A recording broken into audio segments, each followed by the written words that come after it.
Hi there. Well, today I'm going to be reacting to this video about 10 ways that British people use numbers different than Americans, and I'm going to consider myself a North American, although I'm Canadian, let's see how different things are from a third country's perspective. Okay, let's get right into it. Time here are 10, yes, 10 ways that British and American people use numbers very differently. Now, before I hit record on today's video, I did a little bit of a tally as to how many places I've lived in either country. During the 26 years that I lived in Britain, I lived at precisely 5 addresses, compared to 9 during the 16 years that I've lived in America. And Wow, during that time, 9. one major pattern has stood out to me. American addresses definitely have longer house numbers, but British addresses have longer postcodes. So it all evens out. In fact, let me give you some examples of what I mean. In Canada, they're called postal codes, so we wouldn't say post codes, but anyway, similar to a zip code. Every single address that I had in Britain comprised of 2 digits. And pound for pound, the experience of most British people is that their house address won't ever exceed 3 digits. There are occasional exceptions to that, but in America, those exceptions seem to, in fact, be the rule. Because at virtually all of the places that I've lived in the US, the house or the apartment number has been in the thousands. And also, at some of these addresses, the American street name itself might contain a number, like 321st Avenue. They don't usually go that high. But 2nd Street. In Britain, a street that's also a number is very uncommon to the extent that I'm not sure they even exist. However, as It's interesting. In Canada, I'm just trying to think of street numbering here. They do get into the thousands for sure, but not tens of thousands. So I think 4 digits is probably the limit on most addresses, either business address or home address. So it's interesting he's pointing that out. I've seen in the United States, they can be 5 digits or more. And so it's interesting that Canada and Britain are more similar in this respect. I said, Britain has America beat when it comes to the size of our postcodes. And if for whatever reason you're confused by the term postcode, it is simply what Americans know as a zip code. You see, in Britain, a postcode can range from 6 to 8 characters, where in the US it's just 5. However, in Canada, it's exactly 6 characters for our postal code. 6 characters. Yeah, and it's alternating letter, number, letter, number, letter, number. If that makes any difference. It's there that I said characters and not numbers. Well, since this video is all about numbers, there is something to keep in mind here. British postcodes are a combination of letters and numbers, meaning that American zip codes probably have more numbers, but that's whatever. The first letters in a UK postcode denote the postal region. So for example, where I grew up in Grimsby, that was part of the Doncaster postal code for some reason. So the first 2 letters are DN. And then interesting. In Canada, the first character is a letter, and it does denote the province or territory that you're in.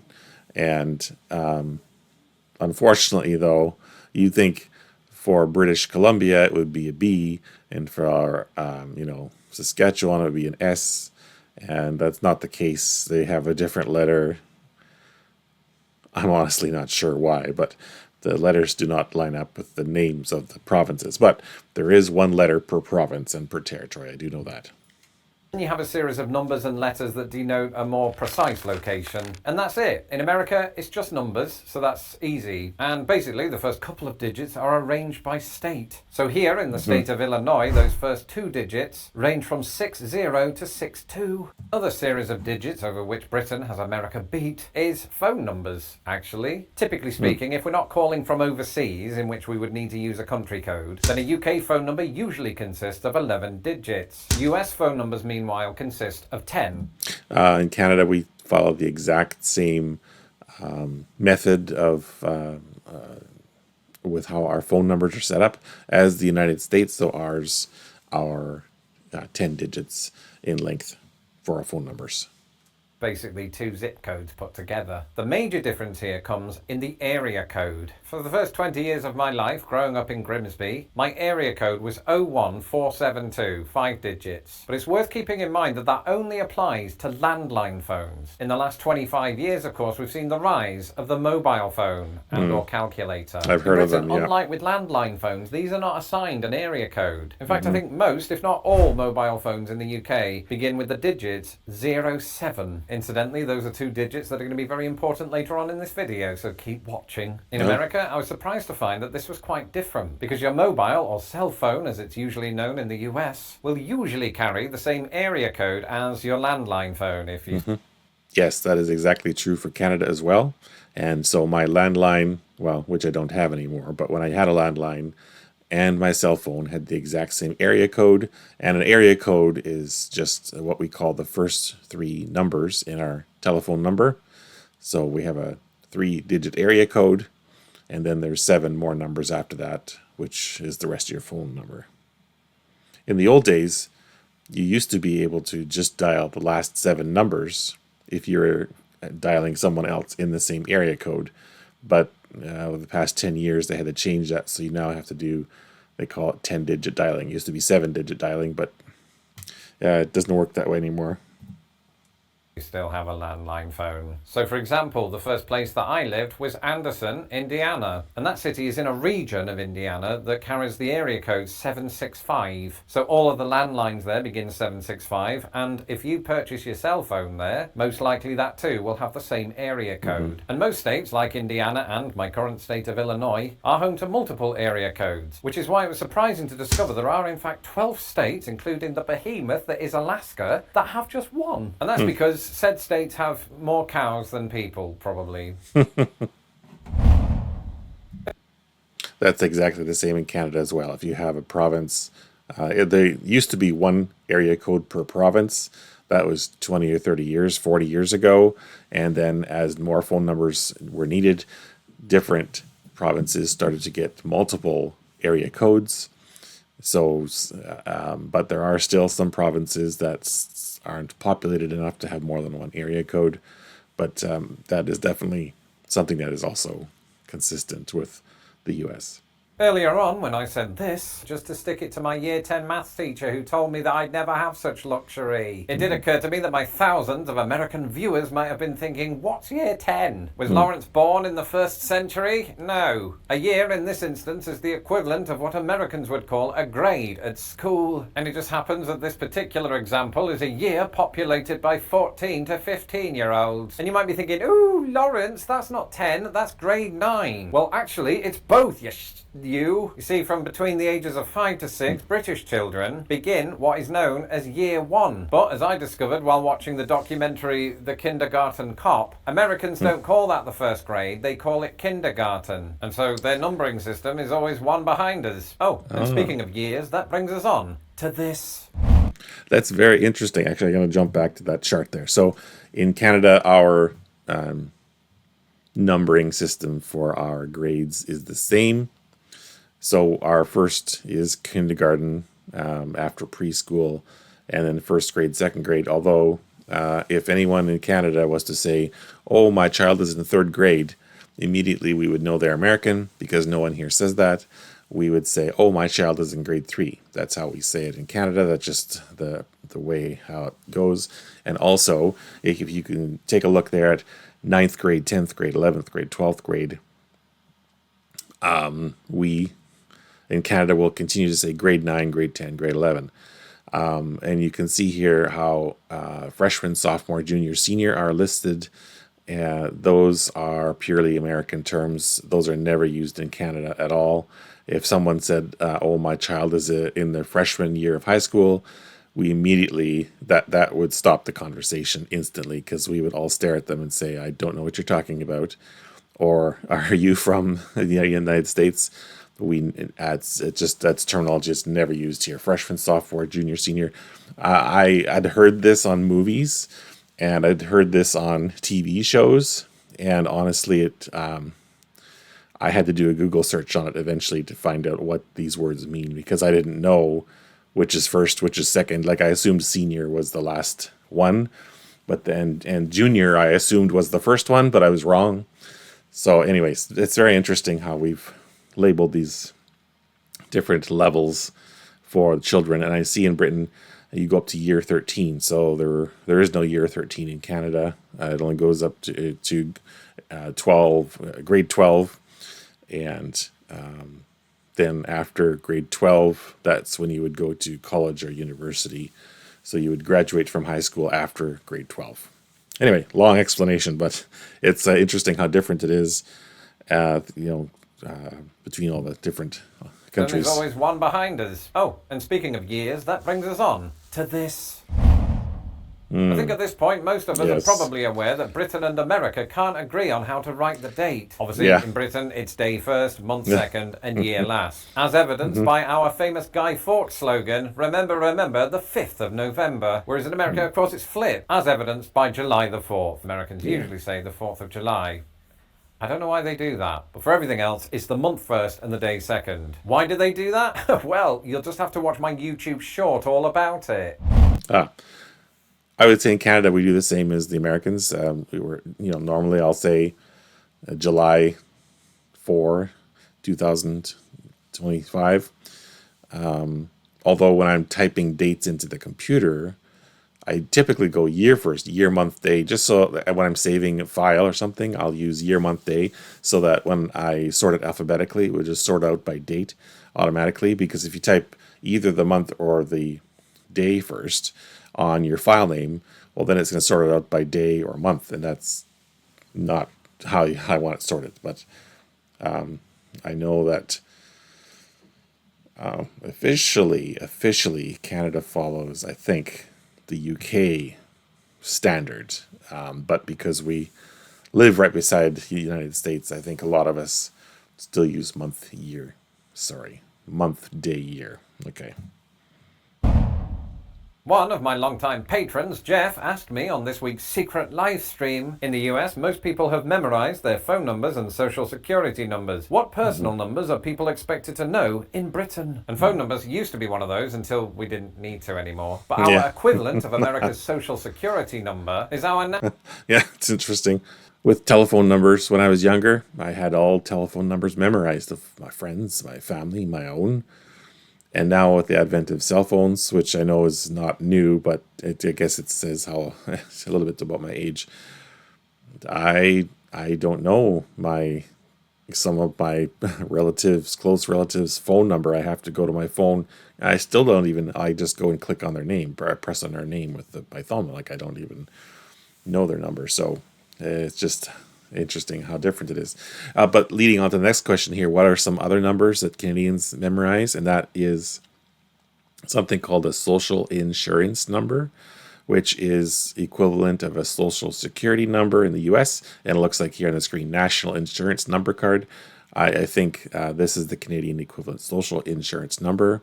It is 9 digits. It's all numeric, and so it's in groups of 3. So 3 groups of 3. So it's 1, 2, 3, 4, 5, 6, 7, 8, 9. And that's a number that... Do we have it all memorized? I certainly have mine memorized. But I think a lot of the younger people don't have theirs memorized, to be honest. I think it's not something younger people memorize anymore. But anyways, that's comments on that one. national insurance number, or as it's known intimately to me, NIN. Nobody calls it that really. So, what are the major numerical differences between In Canada, it's called SIN, though. Some might ask for your SIN number or your SIN card or just your SIN. between an SSN and a NIN? Well, for once, it isn't the number of characters, because an SSN has 9 and a NIN has 9. Try saying that after 7. Same with like Canada, Russians. 9. But the difference here is similar to zip codes versus postcodes. A NIN is comprised of 2 letters, followed by 6 numbers, and another letter for good measure. In the US, it's all numbers. America doesn't like letters. The first set of 3 digits is the area number, the second set of 2 digits is the group number, and then the final set of 4 digits is the serial number. We all care about that, obviously. The point is, I have both a NIN and an SSN, so I'm special.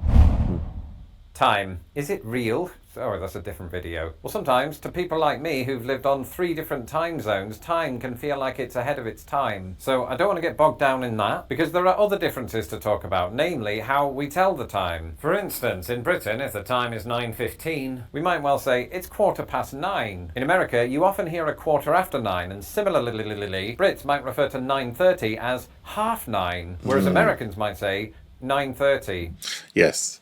If it's 9:30, I would call it 9:30. In Canada, we don't call it 9:30. If it's 9:15, we might call it 9:15. I don't think we'd say 9:15. That wouldn't be as common. Yeah, so and we don't say 9:30 at all. But the biggest difference between British and American digital clocks can be seen once we get to 1 o'clock in the afternoon. At that point in America, clocks will simply say 1 o'clock. But not in Britain, where it suddenly goes from 12:59 to 13 o'clock. And that's because British clocks are on military time. And when I lived in Britain, I never knew this as military time. In fact, it was Americans that alerted me to this term. I just thought of it as time, like the whole world does this. And now that I know that it is military time, I'm confused that America doesn't do it, because they have the biggest military in the world. And then I found that the US military does do it, but the general public doesn't. Either way, to this very day, I instinctively know that 7 p.m. in the evening, that last word was redundant, is equal to 19 o'clock. I should point out that British people don't go around saying 19 o'clock. In conversation, we would say 7, which makes it even weirder, I suppose, that our clocks don't do that. That's very interesting. So in Canada, our clocks after 12:59 after lunch will turn to 1 o'clock. They don't go to 13 o'clock. And again, I guess similar to the US, we are aware that there's 24 hours in a day, and the 1300 to 23:59 is, what we would is military time. And we would just simply use 1 o'clock to 11:59 p.m. We'll call it p.m. So that's how we would pronounce it, explain it But here. anyway, a moment ago when I was talking about quarters, there was one thing that I forgot to mention because it wasn't quite relevant yet, and that's how the two countries refer to a quarter as in the fraction. Because I've noticed that Americans, like my wife for example, use the words quarter and 1/4 interchangeably. But having grown up in Britain, 1/4 always sounds weird to me because I think we would only say quarter in that context. But I'm afraid that I'm going to have to interrupt myself there with a couple of caveats. The first of those is we don't have special words for other fractions except for half. But then again, if you were to say 1/2, you could get confused with the time. And the other thing that might explain why Americans often plump for 1/4 is that a quarter is already part of the national dialogue, because that's the name of an American coin of the same name. Did you edit this?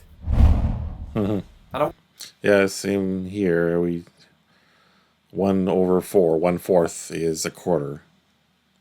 And we can also say 1/4. So even if you're talking about, say, gas in your car, some people will say, "Oh, I have a quarter tank left," or some people will say, "I have 1/4 of a tank left," or "I only have 1/4 of a tank left."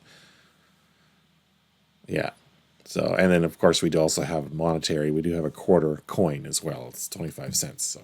I want to finish this video by talking about 3 numbers in particular, the first of which is 0. Is 0 a number? I'm no mathematician. And 0 is an interesting one to me because both countries have synonyms of the word 0 that the other country doesn't have. In America, somebody might say, "I got zilch," as in, "I've got nothing." Whereas Britain's alternatives for this nice round number are often context dependent. Firstly, you've got nil, which you often find in sports, as in, "Grimsby Town Football Club won the FA Cup final 6-0, whereas American commentators are more likely to say 6-0 or 6-zilch. And then there's the word naught, which from memory is what I called 0 when I was a little kid. But it's also used in the title of a game that Americans call tic-tac-toe, a game that we call noughts and crosses. And remember...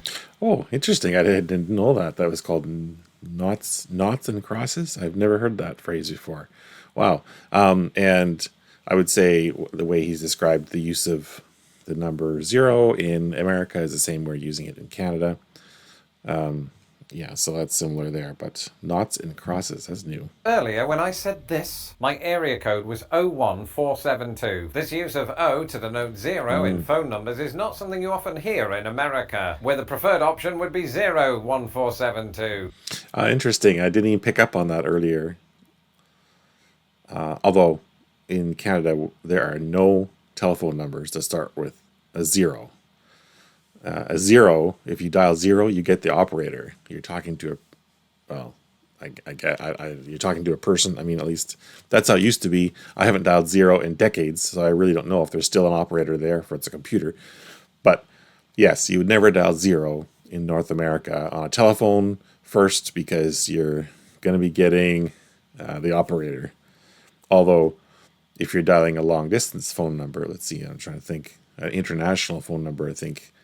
No, you've got to dial an international code first, I think. Anyways, I'm getting confused. But he said 01472, 01472. I think we use that interchangeably in Canada.